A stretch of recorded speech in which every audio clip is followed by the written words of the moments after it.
আমাদের দেশের রাজনৈতিক সরকারগুলো কি এটা কি অনুভব করে যে না আসলে আমাদের তথ্য জানা দরকার? কারণ এক্ষেত্রে এই সংশয়টাও তো অনেকের মধ্যে কাজ করতে পারে যে হ্যাঁ, আমি ফলের বেলা খুঁজতে গিয়ে আমারই একটা বেড়াল কালো বেরিয়ে এলো। বিশেষ করে রাজনৈতিক সরকারের ক্ষেত্রে। রাজনৈতিক সরকার আসলে একটা সবসময় চাপের মধ্যে থাকে। কারণ বিশেষ করে এই মুহূর্তে আ টাকার খুবই সংকট। হুম, সুতরাং টাকা পাচার যাদেরকে সন্দেহ করা হয়, তাদেরকে চাপে রাখে ওই অর্থে যে তুমি পাচার টাকাটা ফিরে এনে এখানে বিনিয়োগ করো। কিন্তু ঠিক আ ওইটাকে অ্যাকশন হিসাবে তুমি পাচার টাকা করছো সুতরাং টাকা পাচারের দায়ে তোমার আসলেই কিন্তু তোমার খবর আছে। এরকম মনোভাব সম্ভবত এখন আর নেই। আমি যতটুকু গেস করি আরকি। কারণ বাংলাদেশের গুটি কয়েক আ রাঘব বোয়ালের প্রচুর তারা টাকা পাচারও করেছে, আবার তারা এখানে বিনিয়োগও করেছে। এখন এইটার মধ্যে একটা সমন্বয় করতে চায় সরকার।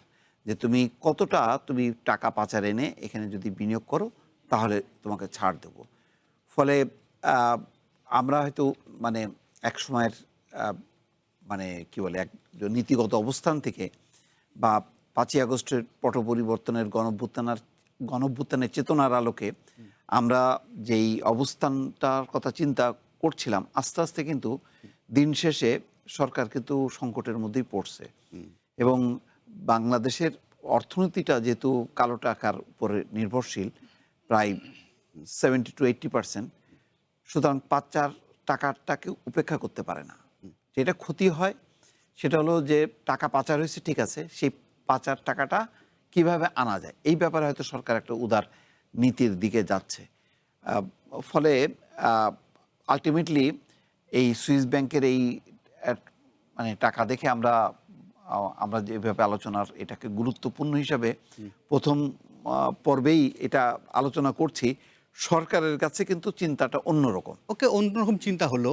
আপনি বলছিলেন যে গন্তব্য তো আরো বদলেছে। আপনি বলতে পারেন দুবাইয়ের কথা, পানামা সহ বিভিন্ন দেশ আছে, আইল্যান্ড আছে সেখানকার বিষয়গুলো তো। তো সেগুলোও তো নিশ্চয়ই গুরুত্বপূর্ণ। প্রশ্নের জায়গাটা হচ্ছে যে আ রাজনৈতিক সরকারগুলো তো আসলে নানান ধরনের মানুষকে নিয়ে সমন্বয় করে তারা হুম, দল গঠন করে, সরকার গঠন করে, সামনে আগায়। ফলে কোনো না কোনো একজন তো থেকেই যায় দলের ভেতর থেকে। যে নামটা সামনে আসলে তিনি বিব্রতকর অবস্থায় পড়েন। আপনি যদি এর আগে পানামা সহ অন্যান্যগুলো ক্ষেত্রেও চিন্তা করেন। ফলে সে কি আগ্রহী হয় আদৌ যে না আমি খুঁজবো আসলে। আমার দেশের অর্থ কোথায়, কোথায় গেল? আমি নাম ঠিকানাও জানতে চাইবো। কঠিন। আপনি দেখেন এটা তো সত্য কথা। গত ১৮ মাসে মানে আ ইউনূস সরকারের সময় প্রচুর কিন্তু চেষ্টা হয়েছে। হুম, এবং আপনি জানেন যে এনবিআর থেকে কিন্তু একটা বিশেষ টিম হুম, তারা বিভিন্ন দেশে গেছেও। কিন্তু শেষ পর্যন্ত কিন্তু আসলে পাওয়া যায় না। কারণ আপনি যাই বলেন না কেন, একটা ব্যাংকে যখন নাকি ধরেন যে কারোরই সেই টাকা পাচার হোক, পাচার টাকা হোক আর যেই হোক না কেন, টাকা তো টাকাই। হুম, সে ওর গায়ে তো আর লেখা থাকে না এটা পাচার। তো এটা ব্যাংকগুলো মনে করে আমার অ্যাসেট। আমার আজকে মনে করেন মানে ২০ বিলিয়ন আমার ব্যাংকে আছে। আমি এখানে ২০ বিলিয়ন তে ১ মিলিয়ন আমি ছাড় করতে চাই না। কারণ তাকে আবার অন্য ব্যাংকের সাথে কম্পিটিশন করতে হয়। হুম, তো এইসব কারণে এই কম্পিটিশনের কারণে, হুম। এই বাণিজ্যিক দৃষ্টিভঙ্গির কারণে আল্টিমেটলি আ মানে এই পাচার টাকাটা আসলে সেভ হয়ে যায়। ওকে। আনতে পারে না এবং আপনি দেখেন ইউনূস সরকার তো কম চেষ্টা করেনি। কত পার্সেন্ট টাকা আসছে? হুম, খুব কম। একেবারে হুম, খুবই টার্গেটেড কয়েকজন ছাড়া হুম।